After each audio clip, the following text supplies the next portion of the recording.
welcome everyone to the 7th Global 5G event. It's wonderful to see so many people from so many parts of the world. This is especially a time to be thinking of international collaboration and cooperation, and it's great we can give examples of that. So, we're at a very interesting time where 5G is beginning to be deployed. We're having the first announcements around the world. But this is by no means the end of the 5G story. Clearly, we're only really at the beginning. We have at least 10 years of development of this technology. And if you look outside at the over 75 booths, this hopefully gives a flavor and a direction of where 5G is going.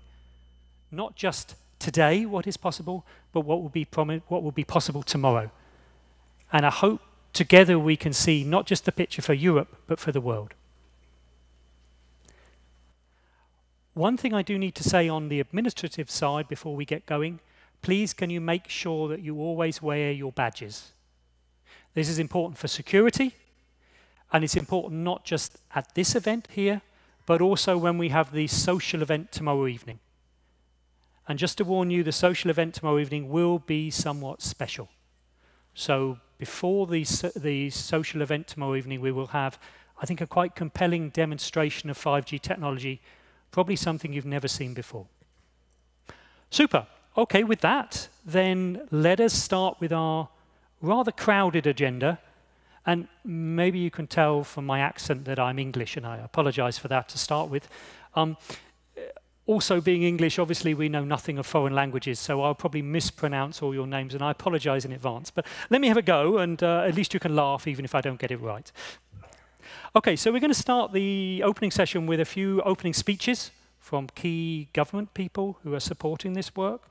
So I would like to start by inviting Mr. Federico Ruiz, Director of the National 5G Observatory, Mobile World Capital.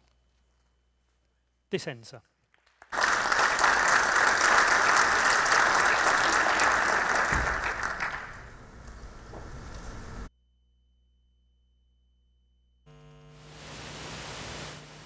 I'm really thrilled to be here in front of you, to have the opportunity to see really a who's who of 5G technology and the whole ecosystem in one place.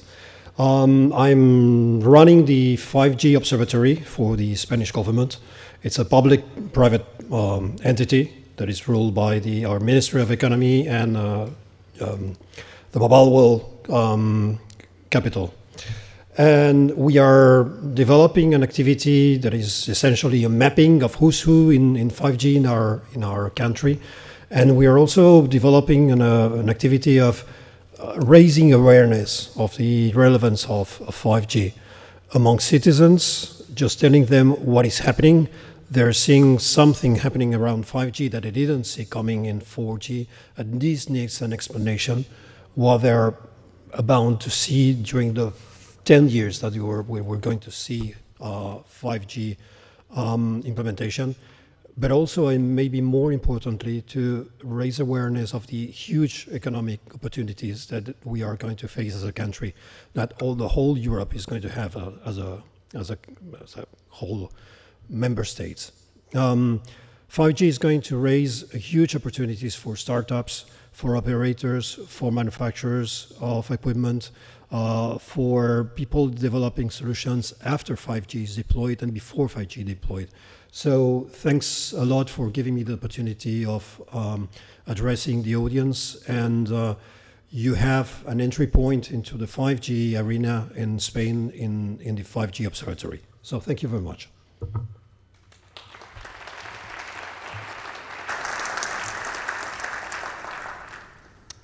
Thank you very much. So the next speaker would be Mr. Antonio Fernandez Paniagüera, Director General of Telecommunications, Ministry of Economy, Spain.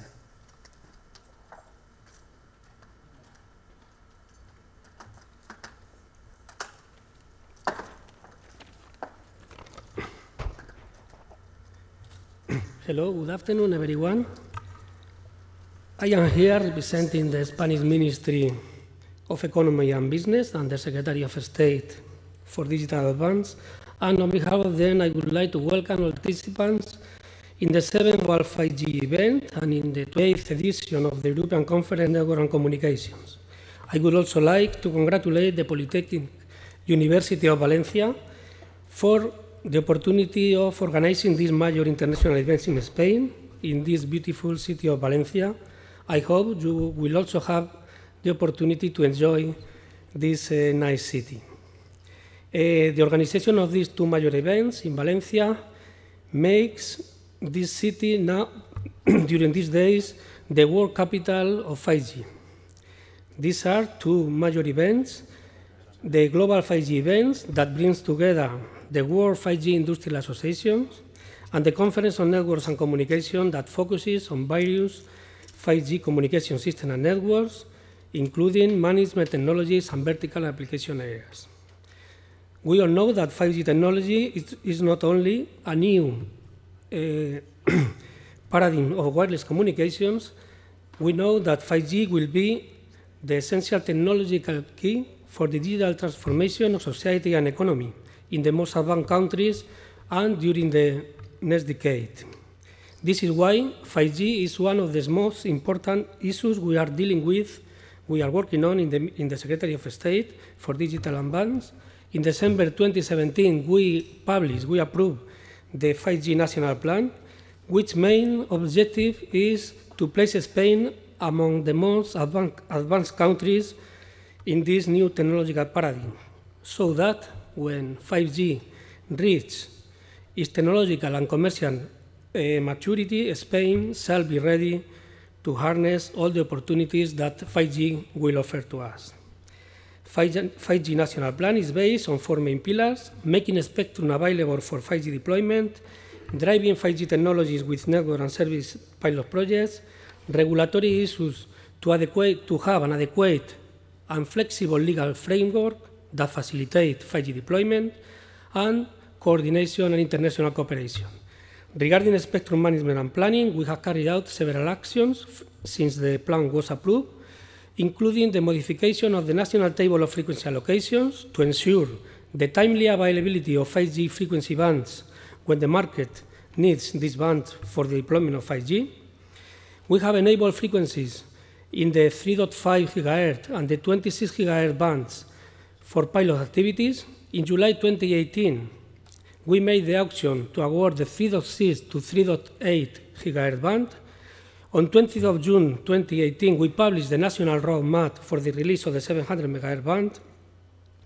And just now, this month of June, we have made a public consultation regarding the use of the 700, 1.5 GHz and 26 GHz frequency bands.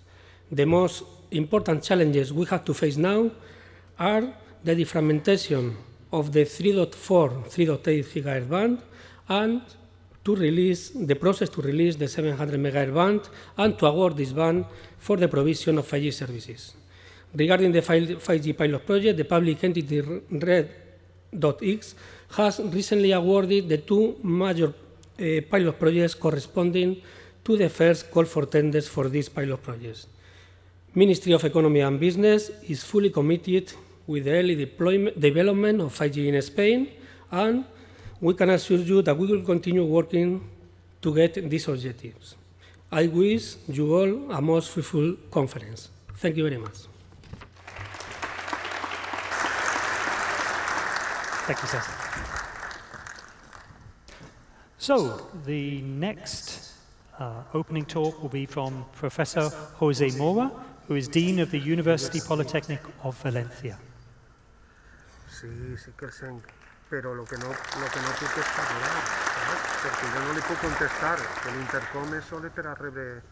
Jo deia el SENC, ¿vale? Good afternoon, dear Regional Ministry of Innovations, Universities, Science and Digital Society. She was, Mrs. Carolina Pascual was elected just 2 hours ago, and thank you very much for being. This is your first public event that you are involved in Regional Ministry, and I thank you for being with us.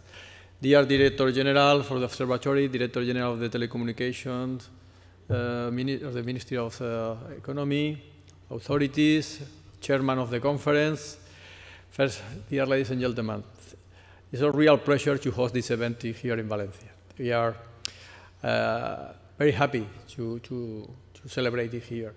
I want to acknowledge the great job that the director of the Research Institute of my university, the Professor Narcís Cardona, the care and the time dedicated to this event during the last year. He has been deeply involved, and for us as a university, we value a lot your presence and the possibility to discuss with you concerning the possibilities where we can arrive with the 5G. We have in our university thanks for being a 5G campus. We have deployed around all the campus research concerning unmanned vehicles, health technologies, also sensoring agriculture. Of course, the research of the 18 Institute in Communication and devices oriented to 5G. All this has been possible thanks to the deployment of 5G in our campus that allows our researchers to prove and to test with companies and also with other institutions of Europe the possibilities and the real prototypes of 5G. I think that for Valencia it's a great opportunity and to have all the partners to join some possibilities to cooperate, and thanks organizers for thinking in Valencia for this great event. As you a fruitful stay in Valencia, will stay in the.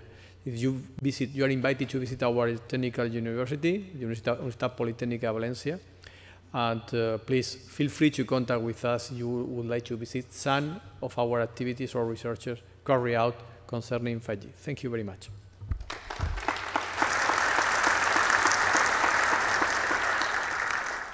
Okay, and last but by no means least, Miss Carolina Pascual, Minister of Science, Innovation, Universities and Digital Society.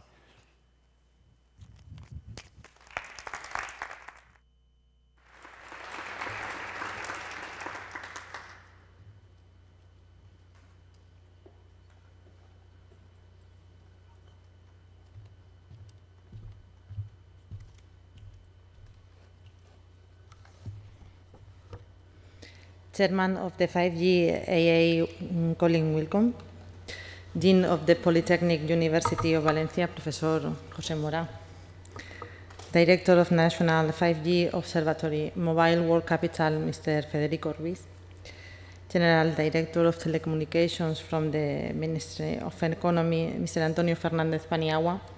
Good morning. Welcome everybody to Valencia.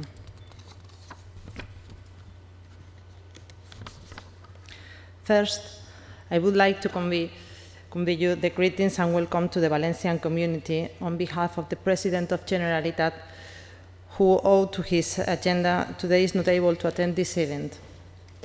Therefore, I have the honor to express personally, as Regional Ministry of Innovation, Universities, Science and Digital Society, and on the President's name, the relevance of this global 5G event, which makes the Valencian community the spotlight to know all the advantages of the technology and everything that makes it possible. 5G networks allow to connect a great number of devices, which is essential to complete the development of the Internet of Things. This will take us to a world of interconnected devices, being able to operate remote, not just for personal purposes, but also affecting the competitiveness of companies.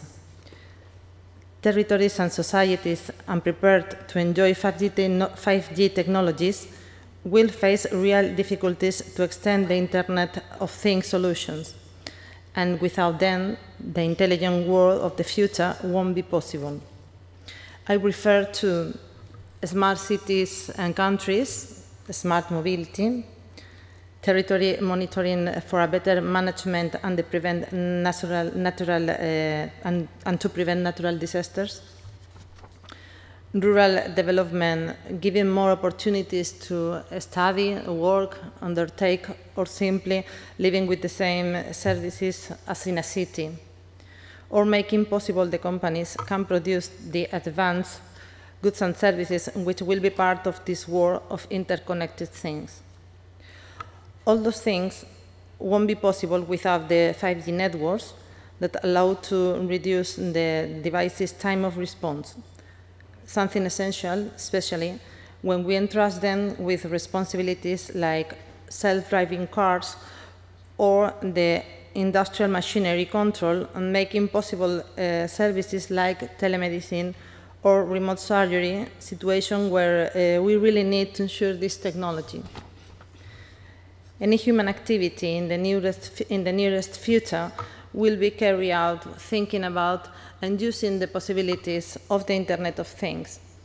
And it won't be possible to stand aside as the stagecoach couldn't survive when the train appeared. The Valencian community wants to be a pioneer in the implementation and development of 5G technology, promoting and making easier the development of infrastructures and taking the necessary measures to make it possible. And also teaching people so they are aware of all these things technology can give them. Its benefits, how it can change and improve their lives, and how they can use it properly. That's why the Valencian government is currently working together with the Town Hall, the University of Valencia, and the Polytechnic University of Valencia to implement the 5G technology and solutions in the city, working together to define a model that can be extended to other cities, creating all over the territory and technological ecosystem able to embrace and promote proposals and innovative companies of the highest level. This event gives us the opportunity so that companies, researchers, and any kind of agents involved in the development and implementation of the 5G technology can know Valencia and the Valencian community as a pioneer in this field. I want to finish thanking, on behalf of the Valencian government, and I think on all the Valencian citizens' name, the involvement of all the people that have been working during months in the organization of this big event, managers of members of teams, enterprises, operators, institutions and public bodies in general, and especially the universities. Hoping these sessions are very useful and profitable for everybody, that those who visit us from out of Valencian community enjoy a very nice stay, and hoping that from now on the Valencian community is considered as a reference for everybody who works in the field of 5G technologies, and we have the opportunity of welcoming them again very soon. Thank you very much. Thank you very much.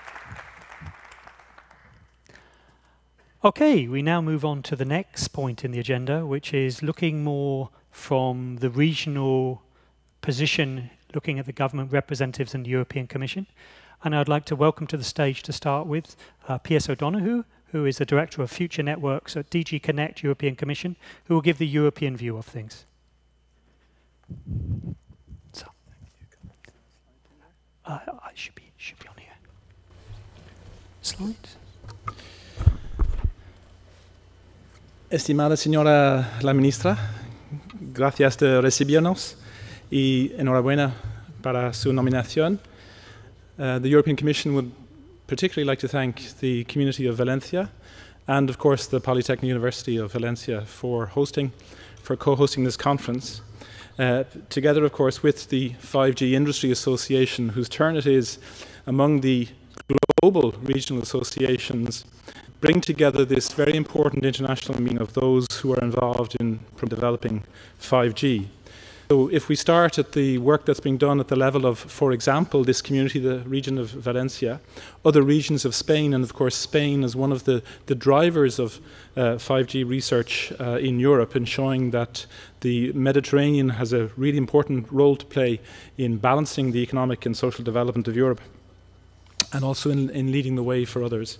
Let me talk briefly about what is going on in Europe.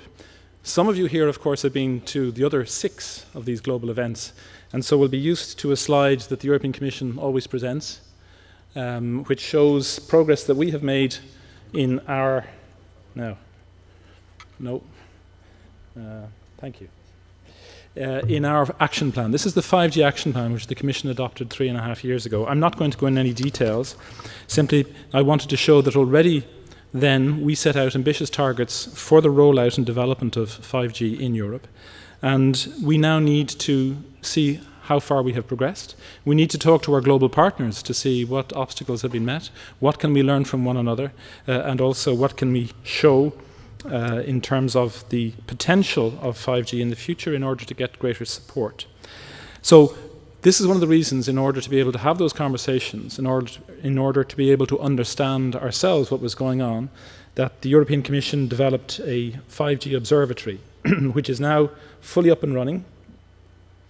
I won't obviously talk to you about everything that's on that slide, but this observatory permits us to go into details about the commitments with regard to national development plans, the roadmaps, on the specific work that we have set out that needs to be done on the assignment of 5G spectrum, as well as the trials to show how 5G works in the implementation of the standards.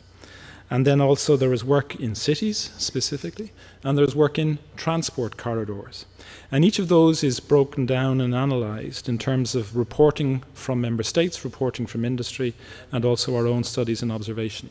I do recommend the observatory reports. There is a scoreboard, because we are trying to keep track of who is doing what and how well it is going, and it is constantly updated. We haven't quite got there yet, but the latest news was from Germany, who have just completed their first set of 5G auctions last week for the 3.6 gigahertz band, as well as for the 2 gigahertz band, which will be very useful in the rollout of those strategic technologies. So that's what we're doing to, shall we say, evaluate our work. But then we're also using that information in order to then to look at, sorry, I've missed a slide. I have missed a slide. At what's going on in terms of our policy.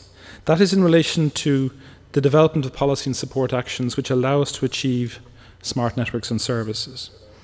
We're very happy that the vision which the European Union espoused from the start, that is focusing on 5G industry, on industrial verticals, and applications across what would be a flexible common platform, that is now the logic that is being taken in other regions as well.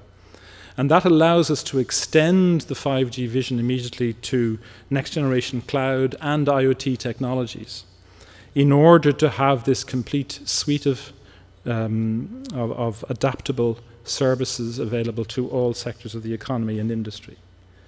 But there is an issue that we have to face up to, and this is stepping outside now and looking at another initiative that the Commission has taken recently because of the challenges with regard to security. If we do believe what we say about the strategic importance of 5G for all sectors of the economy and society, if all sectors are going to rely on these technologies in order to prosper and develop, then clearly the security of those networks and systems are even more critical than existing telecommunications and communications networks, which is why we have set in place a rapid action plan, working closely, of course, with the member states, set out in a communication earlier this year on 5G security, where already now the member states are finishing their own impact assessment of the potential risks and threats to 5G security, which will allow us, working together on the basis of those risk assessments, to actually develop a European-wide risk assessment, and almost in parallel with that, to agree on a toolbox of mitigating measures, i.e. what steps need to be taken to render all parts of the network and the services operating on top of them secure and safe from an economic point of view, but also, of course, particularly from the protection of the individual, their personal data, and their security, particularly when they have connected devices such as in IoT. So that is across all platforms, and I must stress it is also across all providers and vendors. As I said, if we believe that this is so strategically important, we must set a high level of security and apply it to all the actors in the value chain. Once we have got that work done, it allows us then with confidence to move forward to the next stage.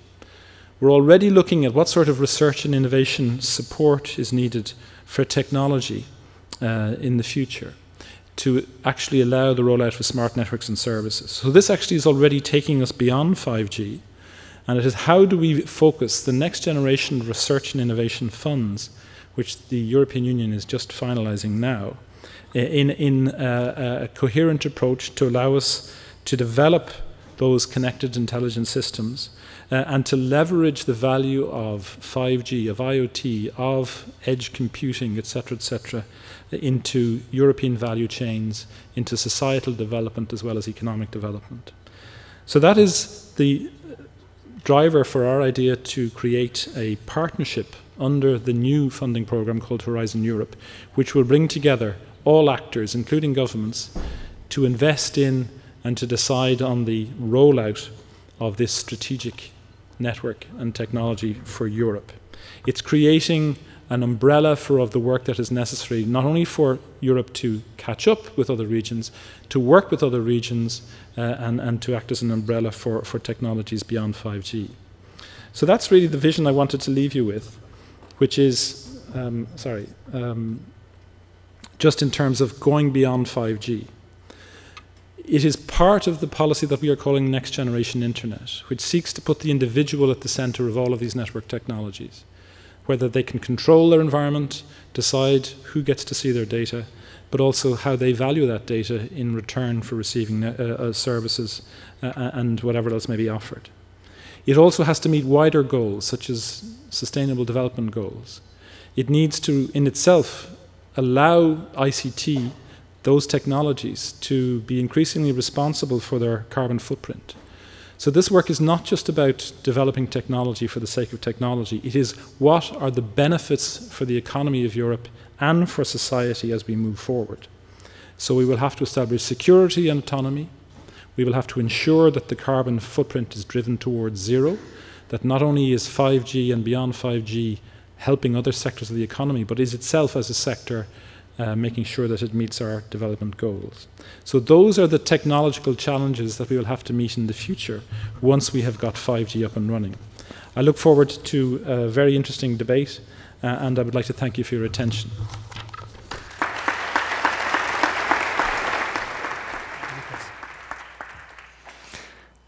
So, thank you very much. That was an excellent presentation, not just of the now, but also of the future. I'd now like to invite Mr. Nakazato, the Ministry of Internal Affairs and Communications, please.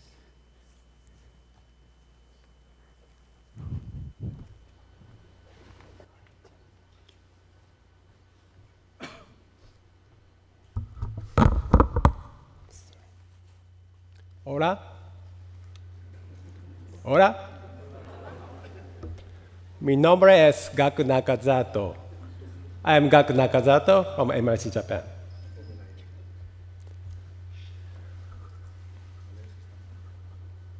It gives me a great pleasure to present the series of Global 5 events. This is my fourth appearance.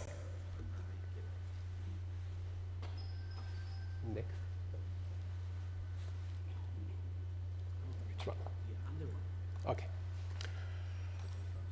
This is the roadmap of Japanese 5G realization.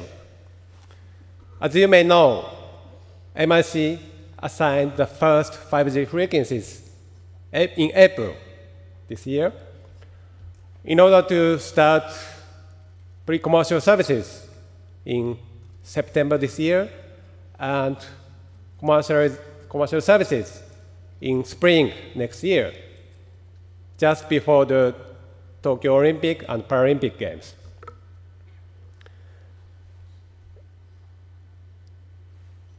About other issues, we are considering our next frequency assignment for 5G based on the result of WRC19, which will be held in October this year. And also, I will mention later, we are thinking on private or local use of 5G. And other things about research and development, we are still doing research, funding research and development. For example, we think we need to still develop for 5G deployment, and also research and development for advanced 5G. We don't call it 6G, which means beyond 5G. Anyway,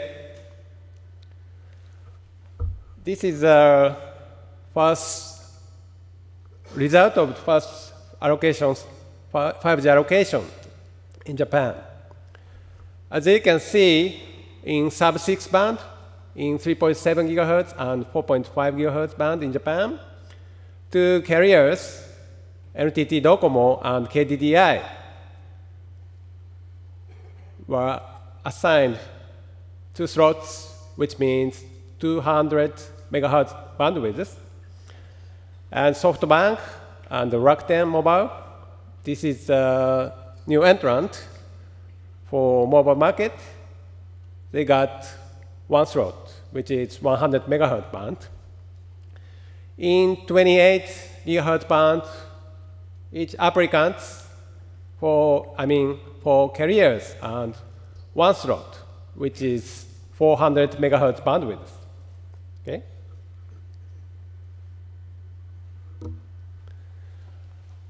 This is a very summary of 5G field trials in Japan. Sorry about tiny letters and pictures. As you may have heard other situations, other conferences, and so on, we have expanded the field as well as location of 5G field trials. Let me briefly explain private or local use of 5G. We call it local 5G. Local 5G enables various players, such as small or medium enterprises, premises, private land or local governments, and so on, to establish their own 5G networks at their own sites. We exclude national telecom carriers in the initial scheme because they are busy deploying nationwide services. About merit of local 5G, the first one is local 5G operators can flexibly establish their network based on regional or industrial needs. The second point is industrial 5G networks can be established outside telecom carriers' coverage. The last but not least, communication failure or congestion of telecom carriers' networks hardly affect to the performance of a local 5G.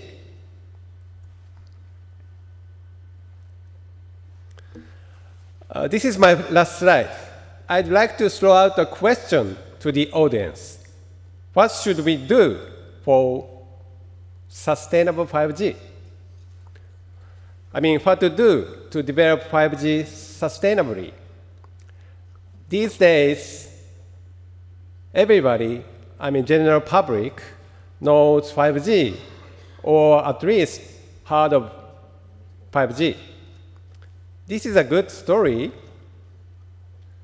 because 5G is for everybody, not only for telecom carriers or high-tech industry, right?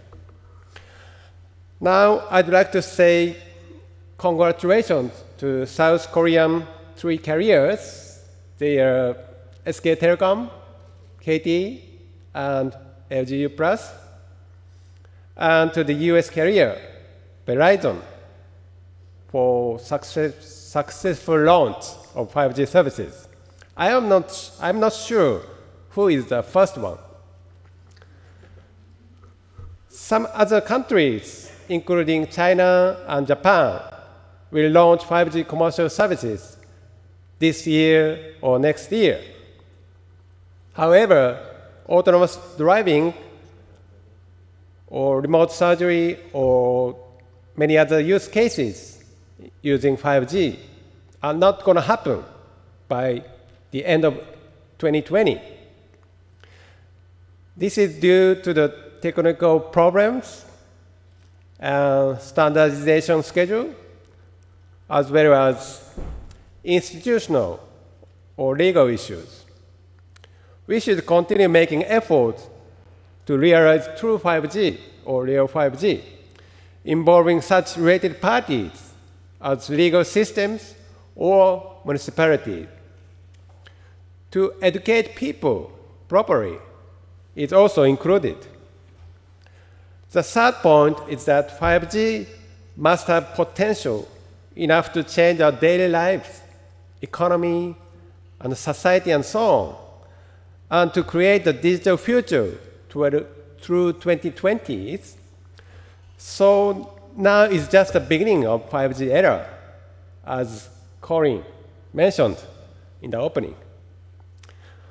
My final message is that is it possible for 5G to play a certain role in Sustainable Development Goals, which was adopted by United Nations Summit 4 years ago? MIC did some research on how ICT, including 5G, will contribute to achieve 17 SDGs. For example, 5G networks helps number 9, industry innovation and infrastructure, and number 11, sustainable cities and communities. And telemedicine or remote surgery helps number 3, good health and well-being. My idea is that 5G is able to develop sustainably and to play important roles along with various activities for achieving SDGs. That is all for my presentation. Thank you very much for your attention. Gracias.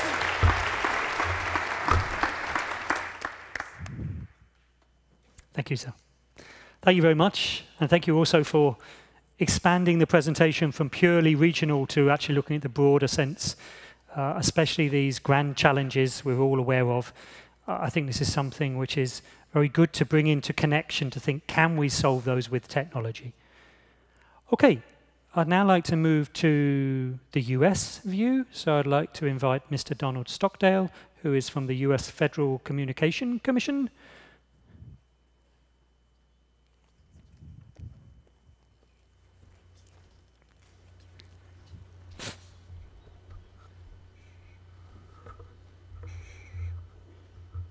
Me llamo no es Donald Stockdale. I am Dana Schaefer. I am Deputy Chief and Chief of Staff, Telecommunications Bureau.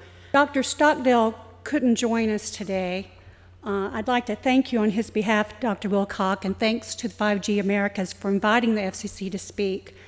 I typically tell more jokes than Dr. Stockdale in my speeches, but he made me promise to stick to the script and the timeline, so I apologize for all those great jokes you're not going to get to hear, but maybe later in the conference.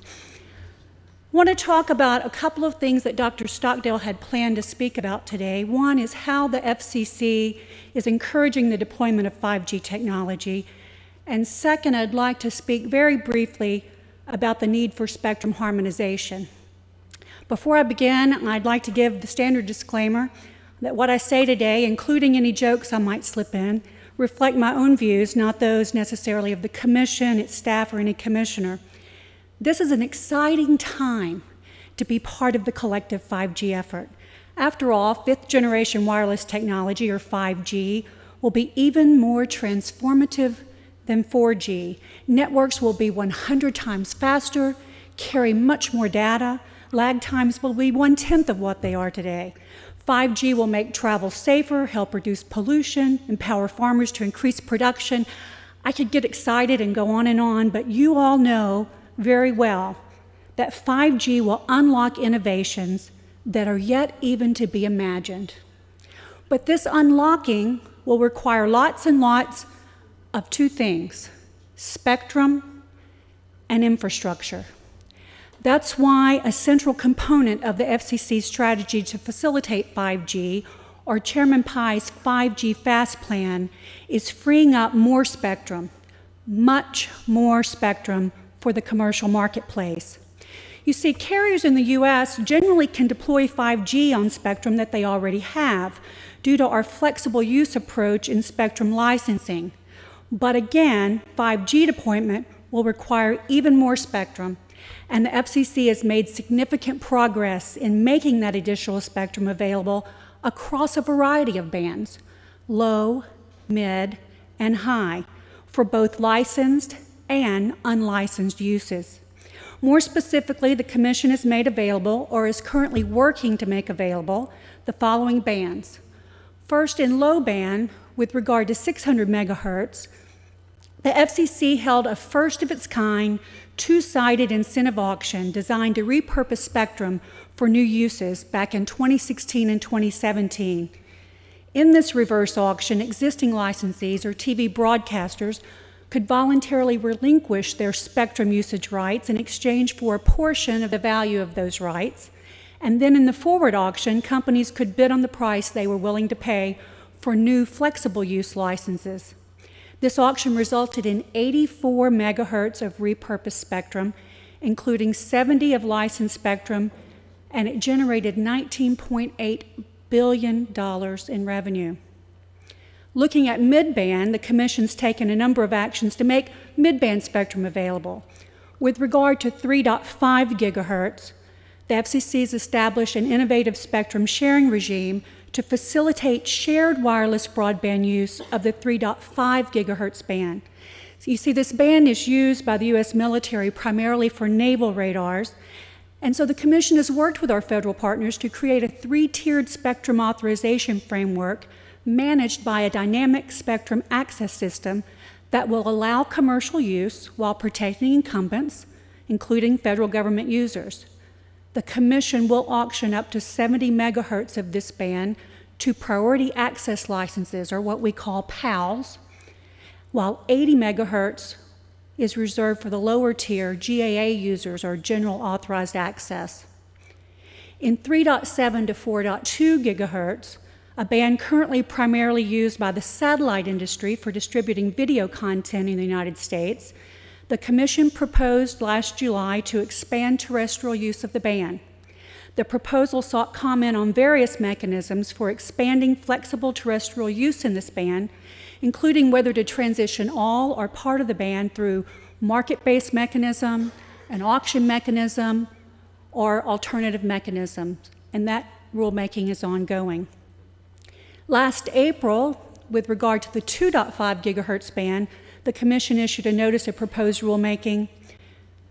Significant portions of this band lie fallow in the United States. About half of the geographic territory is unused in 2.5.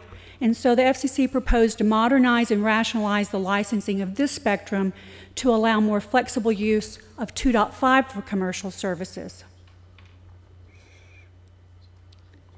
And finally, with regard to 6 gigahertz in the mid-band, the unlicensed community has shown a great deal of interest in 6 gigahertz, and in October of last year, the Commission proposed to allow new unlicensed use of this band while protecting existing and future licensed operations. So I've talked about low band and mid band. Finally, with regard to high band, as you know, high frequency spectrum is particularly important to support new higher bandwidth, ultra low latency application and services, and the United States has opened 5.55 gigahertz of licensed high-band spectrum for 5G networks and applications, while making another 14 gigahertz of millimeter wave spectrum in the 57 to 71 gigahertz band available for unlicensed use. As you may know, we recently concluded our first millimeter wave auctions for 5G services in the United States.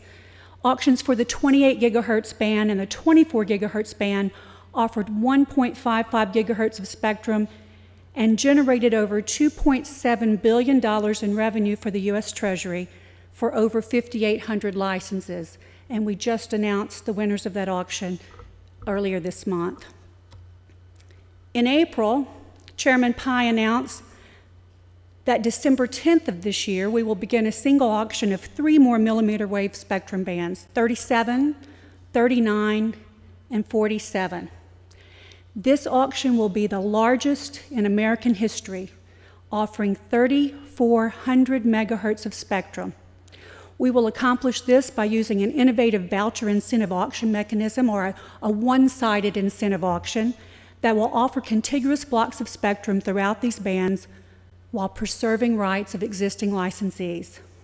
So that's a summary of our actions to make more spectrum available for 5G. Given our international setting, I would be remiss if I didn't offer a few quick observations about international spectrum harmonization. First, there are many benefits to spectrum harmonization. It makes coordination between neighboring countries easier, allows synergies and economies of scale that result in lower prices. At the same time, it's clear that one size does not always fit all. As we share our ideas this week, we also will share that our different countries have different spectrum needs and different spectrum histories. As a result, while one country may be able to repurpose a particular spectrum band at relatively low cost, another may not. We need to think about harmonization in a different way in light of technological change, current challenges, and past experiences. One approach that has been proposed is for countries to collaborate on a tuning range in which different administrations select different frequency bands for 5G use based on their domestic priorities. Then, because of advances in technology, chip manufacturers can use a single chipset that covers the entire range, thus allowing roaming across countries that are not completely harmonized. This tuning range concept offers a different way to facilitate economies of scale for equipment while allowing administrations to accommodate their unique domestic circumstances and needs. So, in case my lack of jokes put you to sleep, I said 2 things: more spectrum, much more spectrum, and tuning ranges. That's all I really said today. I really appreciate the opportunity not only to be here with you, but I thank our gracious host in this beautiful city of Valencia. I'm glad that I got to share with you how the FCC, like other regulators in the world, has been working hard to facilitate the deployment of 5G technology. Thank you very much. Thank you very much. And I apologize that we did not update the slides with your name and details. I'm sorry about that. It's also a great shame we didn't have time for the jokes, but maybe we can make time later. I mean, I'm sure we'd all like to listen to that. Okay, I'd now like to invite Mr. Wee from the ICT and Broadcasting Technology Policy Division. Ooh, let me try that again. Division of MSIT. There you are, sir.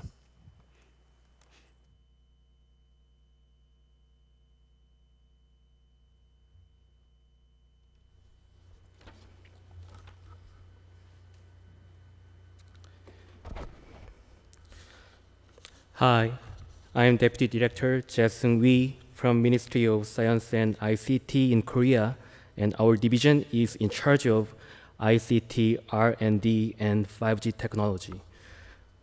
Now, I would like to introduce our progress with the launch of the 5G commercialization of Korea and related policies. I prepared so many slides, but due to the time limit, I will skip several slides.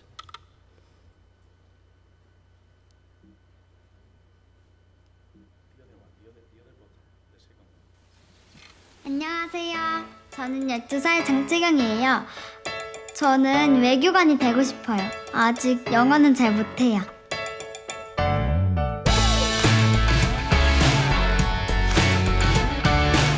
Do you want to learn things wherever you are?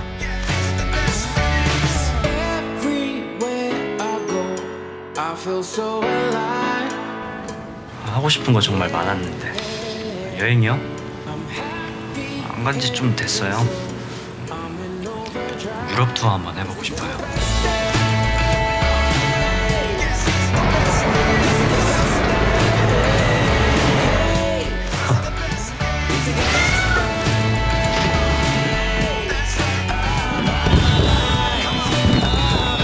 Experience a variety of things you couldn't experience before.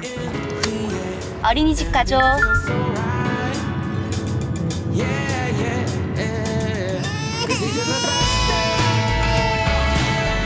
Take care of your child while driving.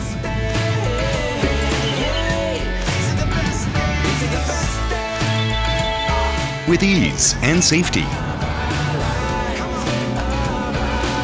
안녕하세요. 소방장 김동훈입니다. 검은 연기 때문에 진짜 한 치 앞도 안 보이죠. 규모 파악하는데도 시간이 많이 걸리고요. 실시간으로 상황 공유가 된다면 훨씬 안전하고 신속한 구조가 가능할 것 같습니다.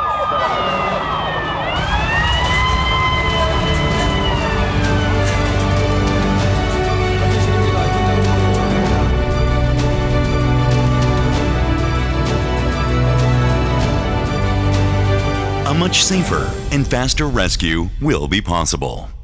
Whenever technology develops, for everyone's safety, in areas in need of innovation, big and small changes happen in our lives.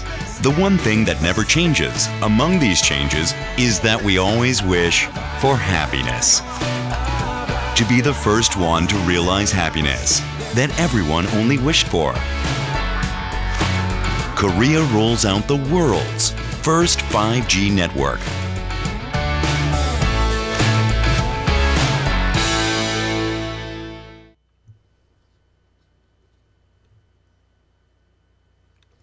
Five G is core infrastructure of the fourth industrial revolution that connects massive amounts of data with everything very quickly in real time. In particular, by overcoming the previous limitations restricting mobile communication among people, it will be an actual starting point of the fourth industrial revolution as a game changer connecting everything, stimulating the data economy and accelerating the digital evolution of related industries. In this way, 5G connects various high-tech devices based on hyperconnectivity, and accordingly, it creates innovative services including autonomous vehicles, smart factories, smart cities, digital healthcare, and immersive content.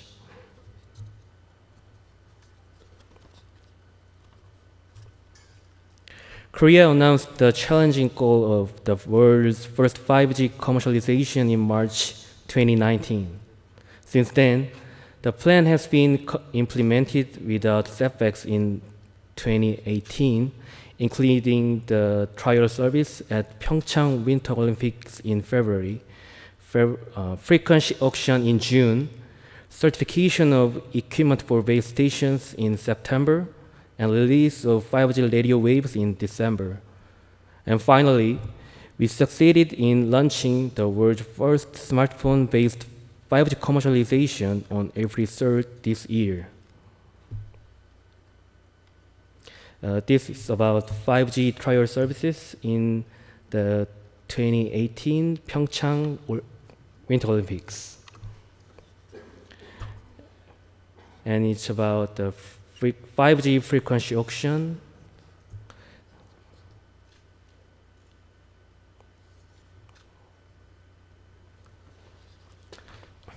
Finally, the Korean 5G tech concert was held with the President to celebrate this achievement on April 8th in this year. In particular, we demonstrated 5G services such as 5G-based real-time synchronized musical performance, hologram video call in real time, and AR music concert so that people can experience services to appear in the era of 5G in advance.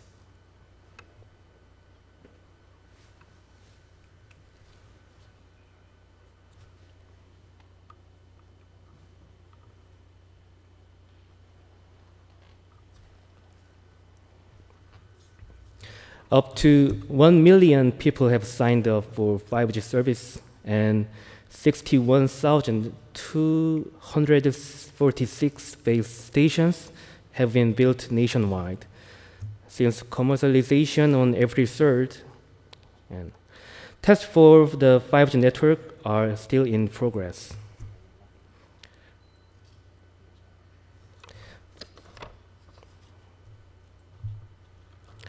For your information, currently in Korea, you can use various realistic contents mainly via 3 operators. You can install an application on a 5G smartphone or VR devices to use these contents.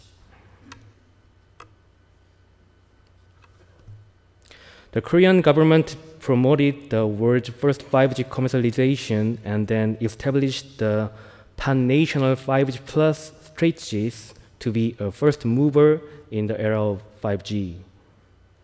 The 5G plus strategies are realizing 5 core services, such as realistic content and smart factories on 5G infrastructure, and promoting 10 core industries, such as next-generation smartphones and VR and AR that support it.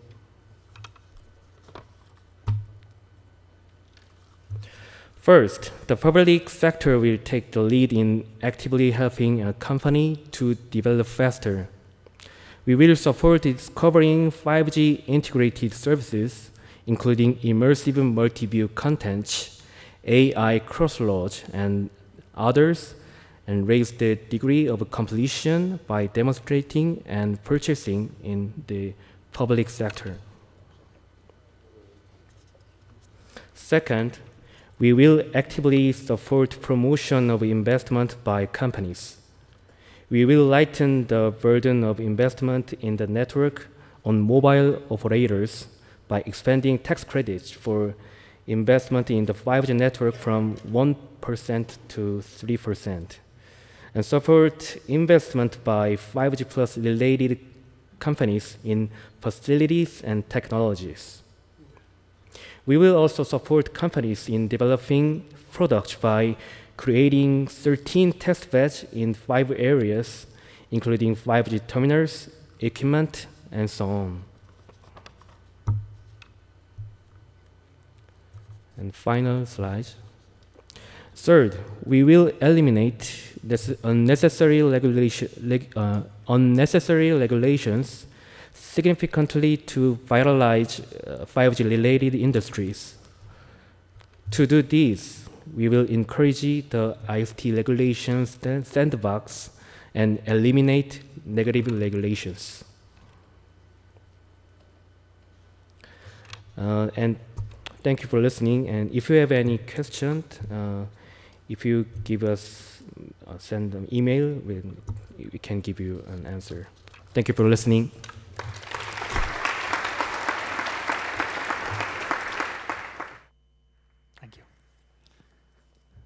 Lovely. Any presentation with dolphins immediately gets my vote. I had the pleasure last week of, in Portugal, of going to watch dolphins. It's quite special.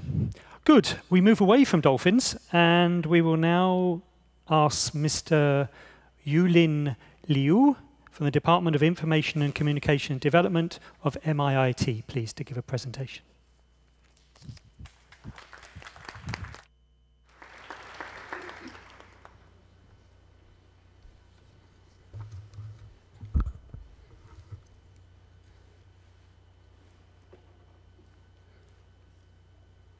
Okay. Good afternoon, everyone. It's my great pleasure to be here in beautiful Spain to attend the 7th Globe 5G event.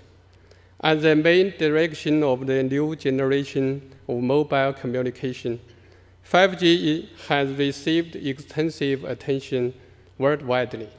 China is also actively promotes the development and commercialization of 5G.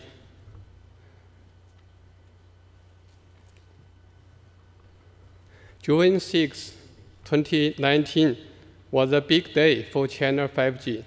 On that day, MIIT issued commercial license of 5G. 4 major operators, China Telecom, China Mobile, China Unicom, and China Broadcast Network, received 5G commercial licenses, which means China entered the 5G era officially. In order to ensure the successful development of 5G commercialization, we developed the supporting policies to promote the industrialization of 5G in an orderly manner. From R&D to test and instrument, to test and verification, and to explorations on the application convergence of 5G and verticals.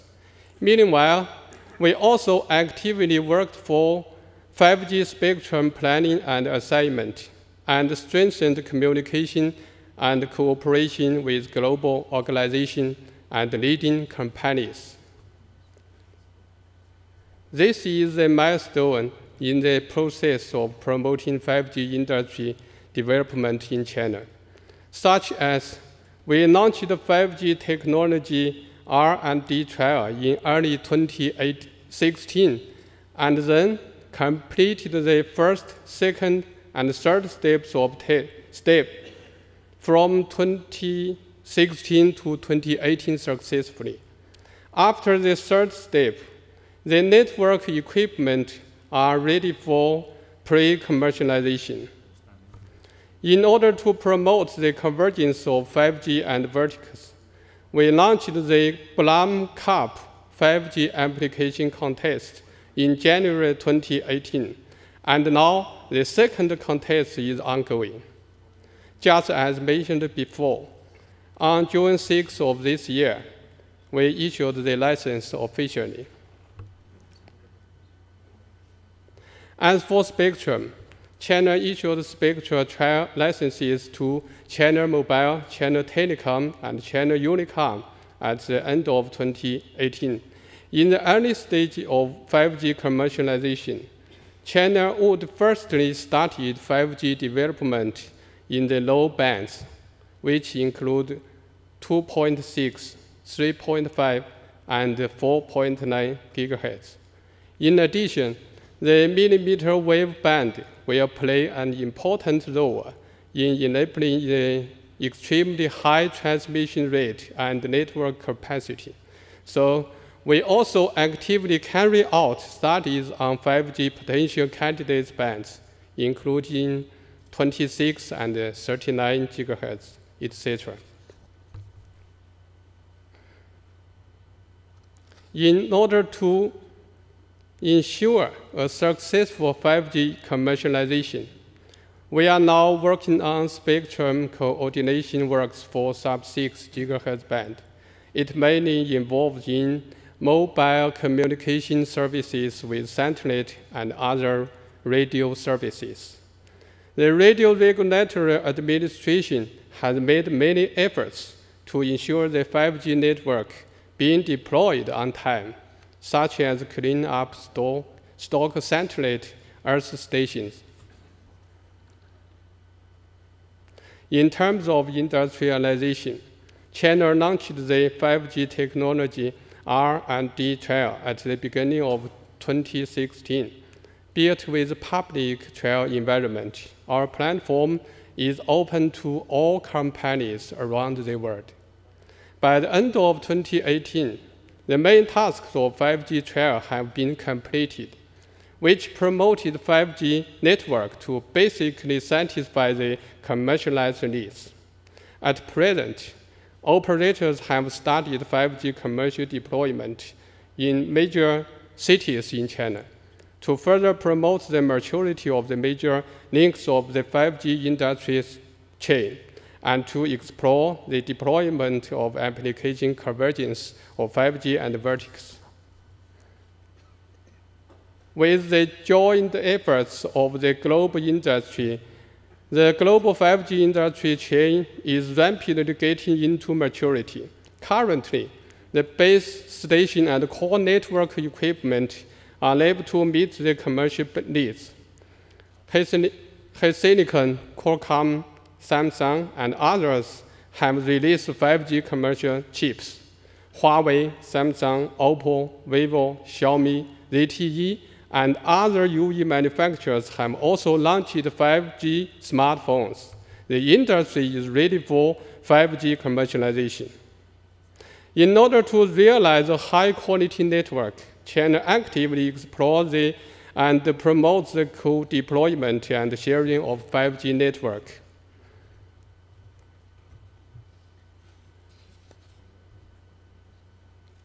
In the aspects of network infrastructure sharing, on the basis of sharing of sites, towers, and other facilities, to further expand the sharing with public infrastructure, such as municipal and electric power systems.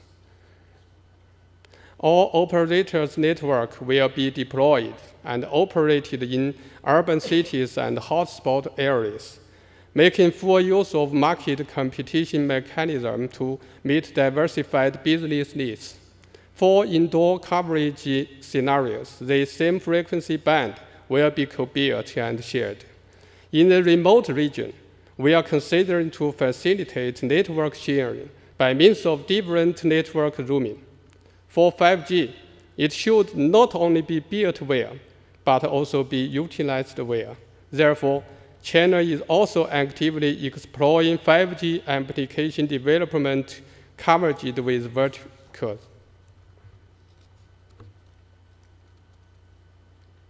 IMT 2020 Promotion Group launched a contest in January 2018, calling for 5G application projects from the entire industry, which attracted extensive attention and received great response.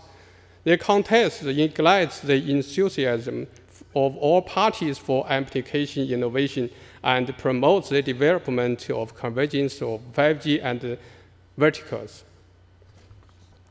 Up to now, the second contest have launched 5 designated subjects on smart city, smart life, smart industry, medical health, and intelligent media, as well as 3 regional competitions in Shanghai, Zhejiang, and Jiangsu provinces.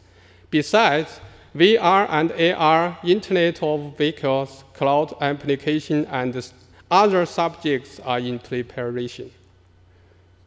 Ladies and gentlemen, the success of 5G requires the joint efforts all over the world.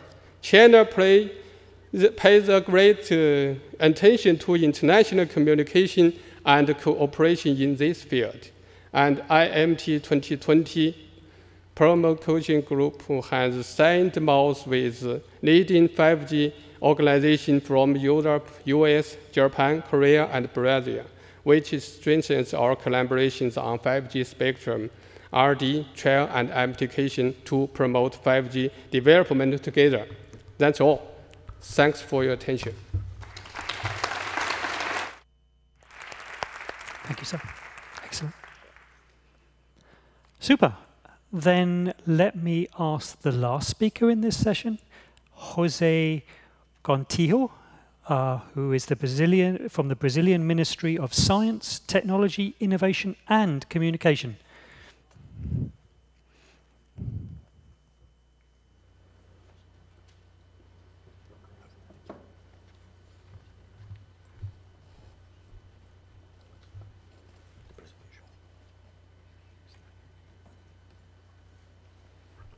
Good afternoon all. Let's see the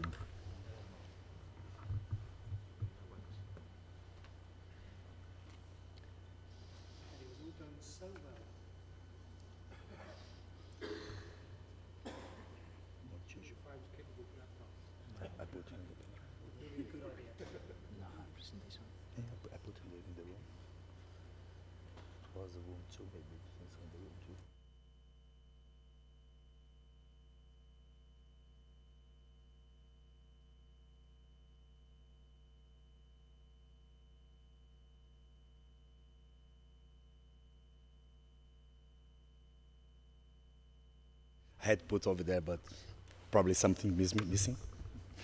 Some vortex or black magic. For sure. No, a joke, that's good. You get the FCC delegate to come up and talk the joke. She promised to give something. Please, come on. Leo, do it. A joke, do it. We won't tell. Don't worry.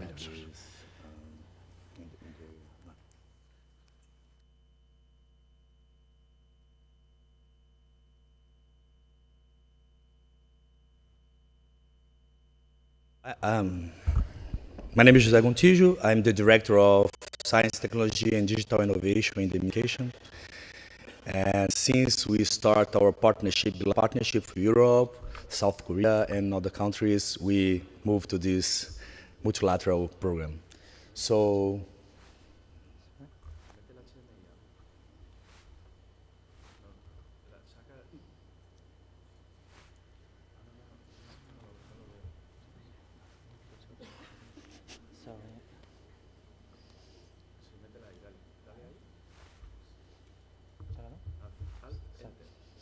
I'll call Donald to help me the next time.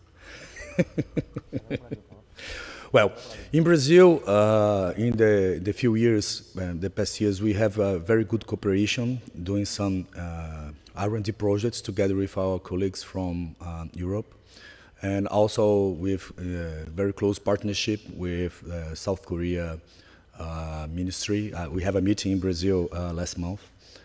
Well, what I can tell to you is, in Brazil, if you see that the evaluation of the 4G from 2015 to now, we move almost to 93%, 95% of the country. However, it's challenging because in Brazil, as you know, it's a huge country, a large country, and it's a very diverse environment to implement infrastructure. You have cities like São Paulo, that's like New York, it's a huge city, 30 million people together in the same place. We have Brasilia. Piers have been in Brasilia, he knows what Brasilia is. It's not so dense, but it's very sparse. And we have very small cities, such as Serra da Saudade in Minas Gerais, that is a very, very, very small city. Less than 5,000 people live in there. So how to manage all this pushing to implement 5G networks in Brazil, to be feasible, to be to have a very good revenue, how this present value can be implemented in this period. What?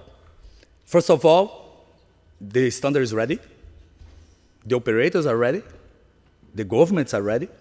We know that the need of implement solutions to solve the situation in the world and to solve the broadband gap and the society goals are very challenging. But at the end of the day, we need the standards to be ready. Otherwise, we will be only an upgrade of bandwidth. That was what talking the last time that we met. We don't want only the 4.5G. We really want the 5G. And the 5G is not only the bandwidth. We have the applications, we have everything. I guess my colleague from Japan think the same thing. We need the real 5G. And looking to that, and looking what the potential of the 5G can be, and what is today, even in South Korea, that's a very, congratulations for the first commercial network. The main use of it today, it's only video streaming and gaming. And what can be more effective? What can focus on the goals for the development of the society? Look into that. In Brazil, we established many policies to prepare the society for that. We established the National Digital Transformation Strategy. We established the National IoT Plan.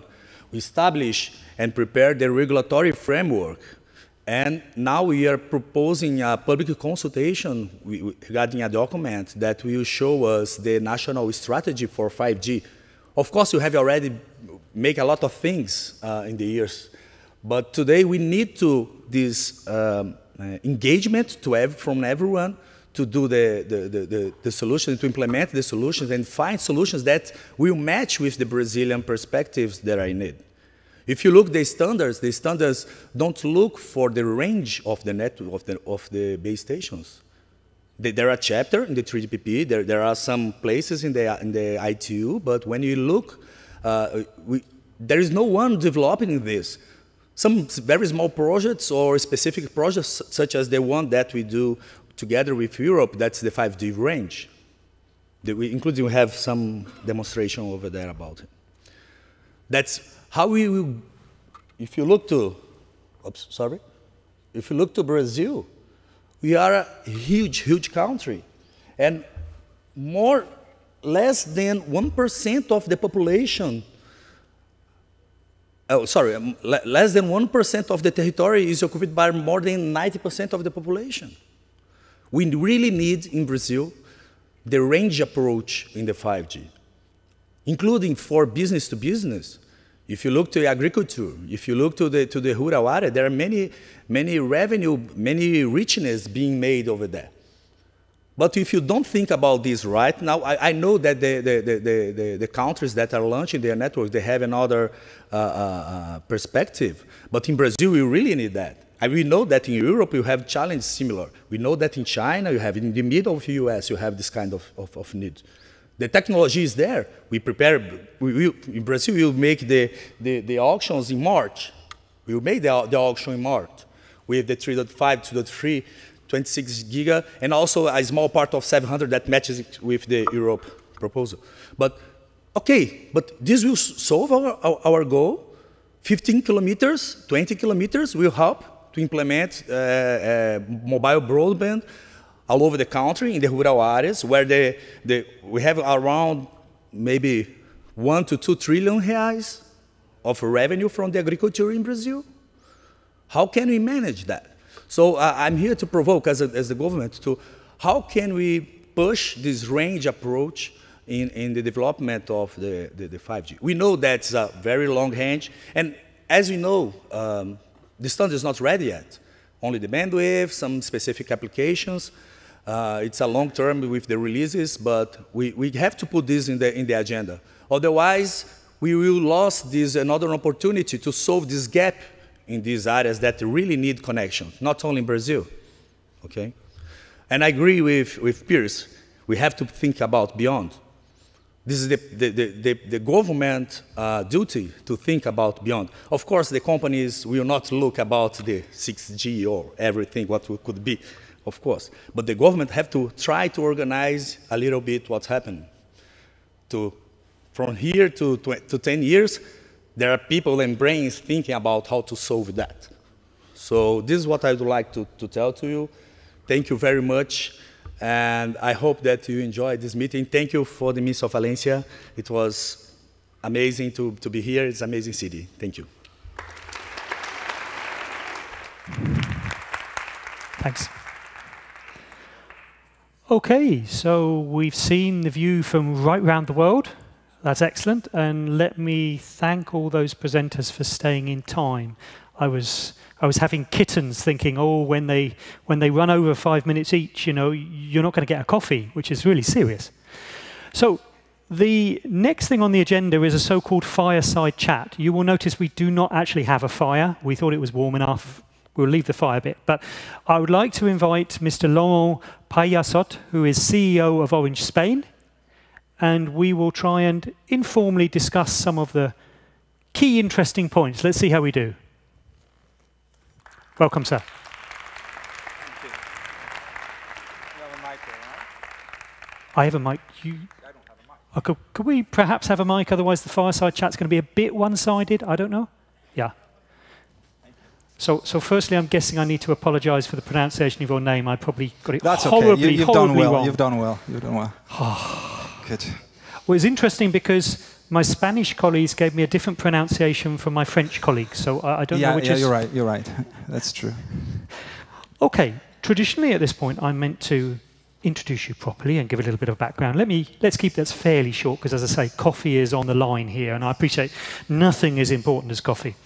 So you've been CEO of Orange Spain since March 2016, and also Orange Group's Deputy General Manager since you entered the company in 2014.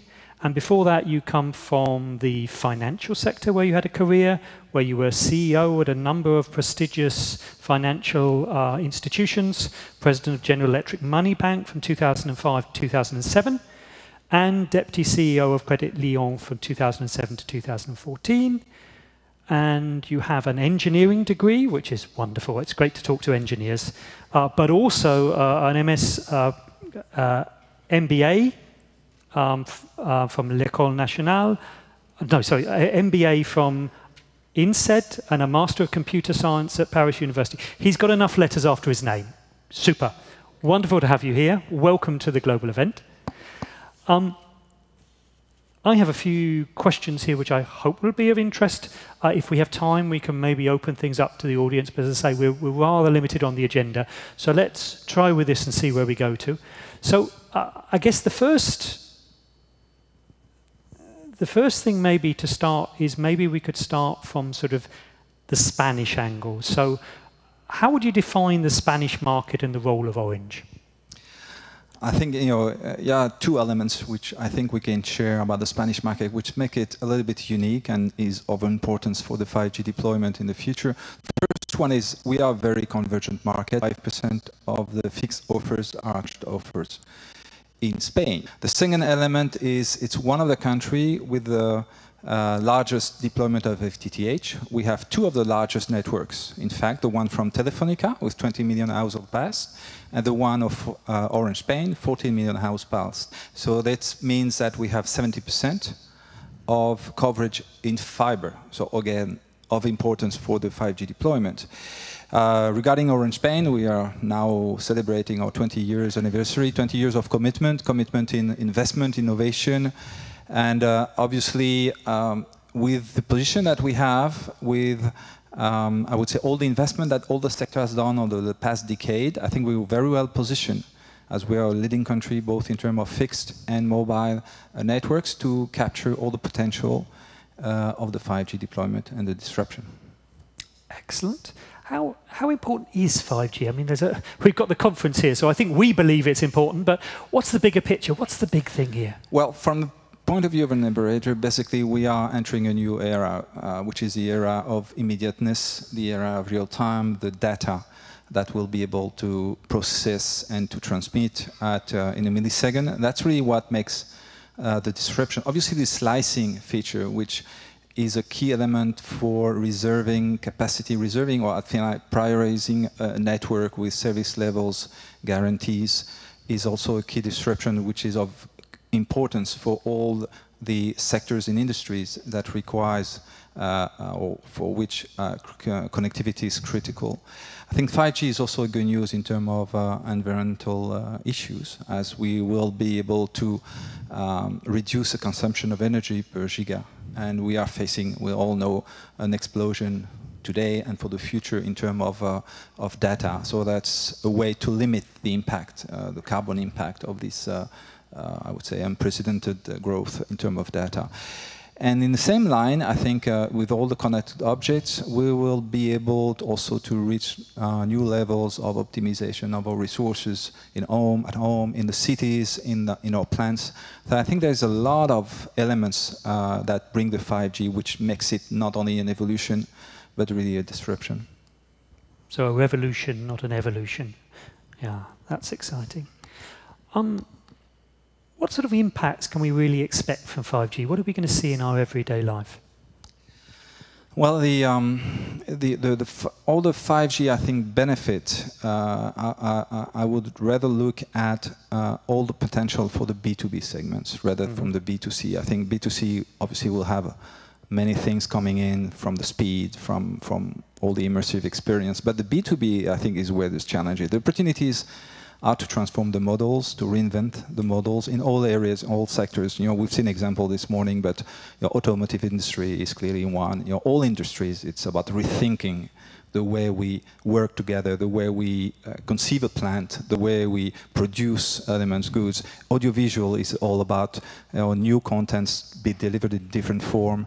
When we're looking at all sectors, health, remote operations, monitoring, tourism, which is so important in Spain and in Valencia in particular, is about immersive experiences. Retail is about new concept of stores, pop-up stores with enriched experience from the customers. I think that the key opportunities is, in fact, there is no limit to these opportunities.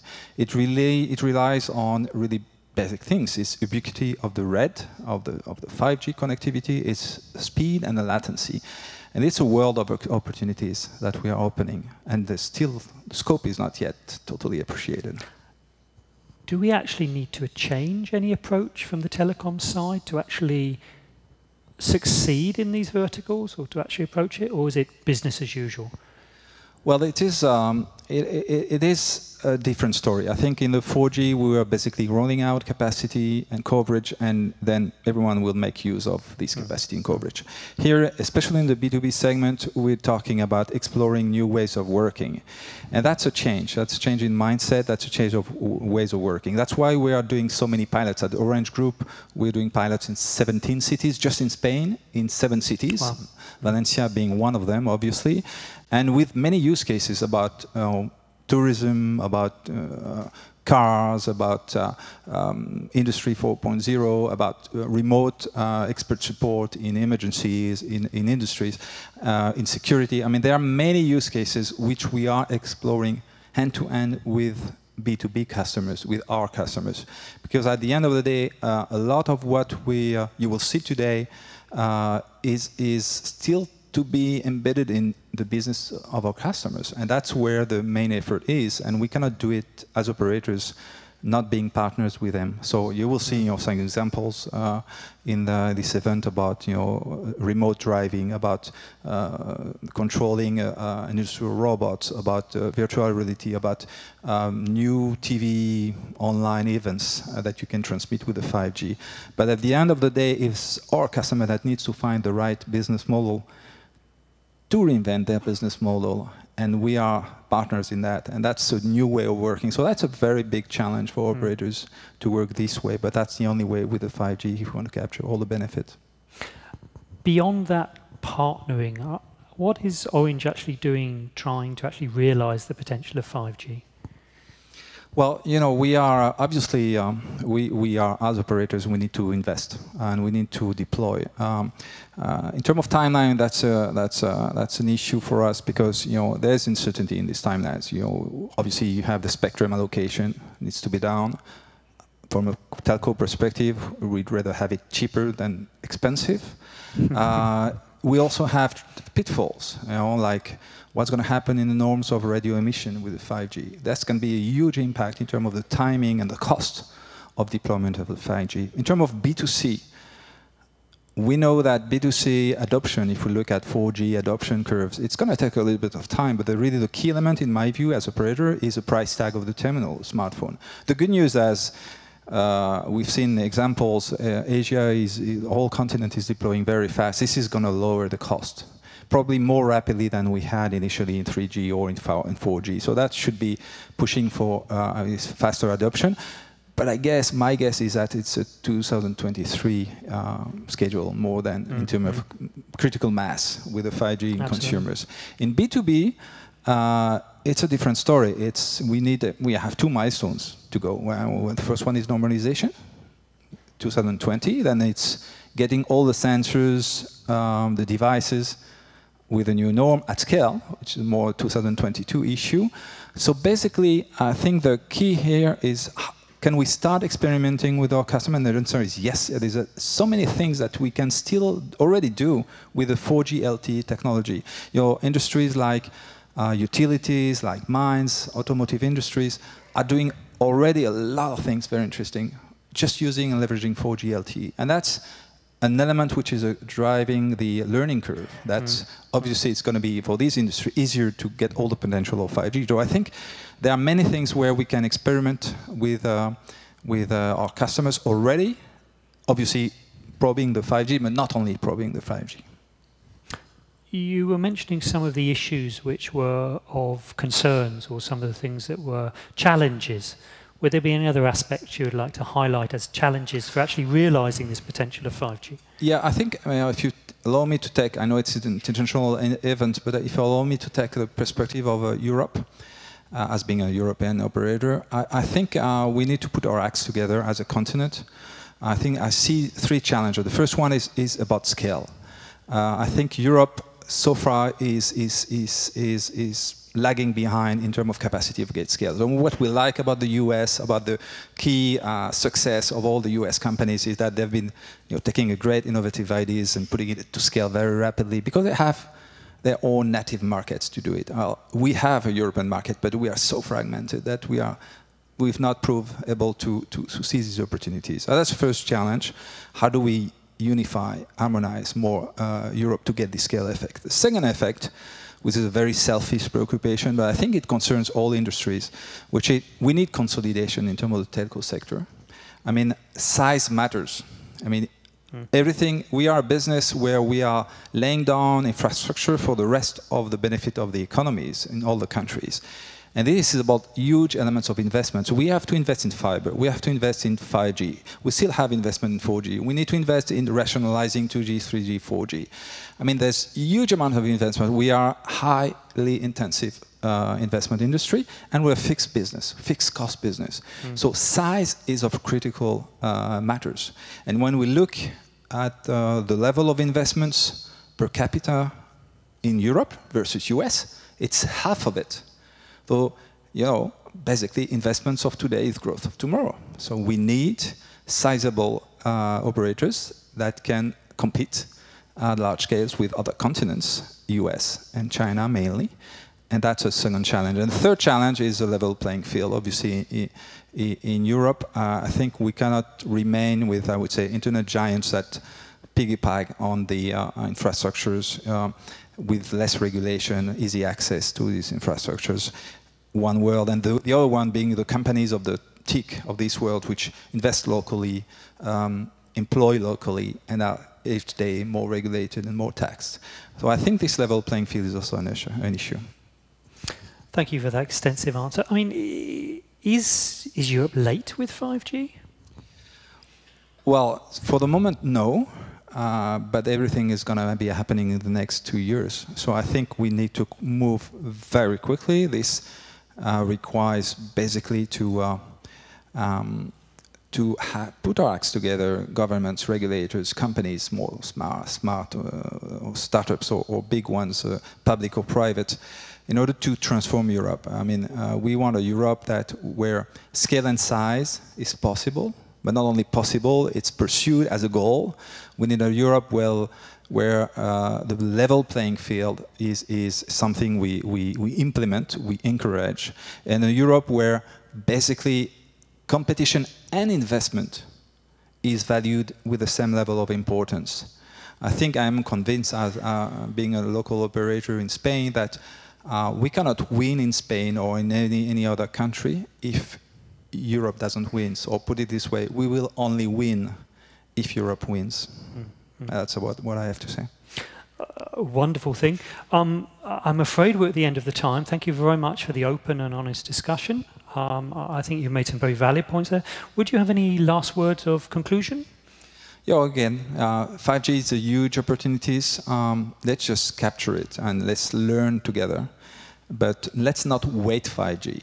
There's a lot of things we can do as of today with the 4G technology, which will get most of the benefits of the 5G. So let's start today to rethink our business models.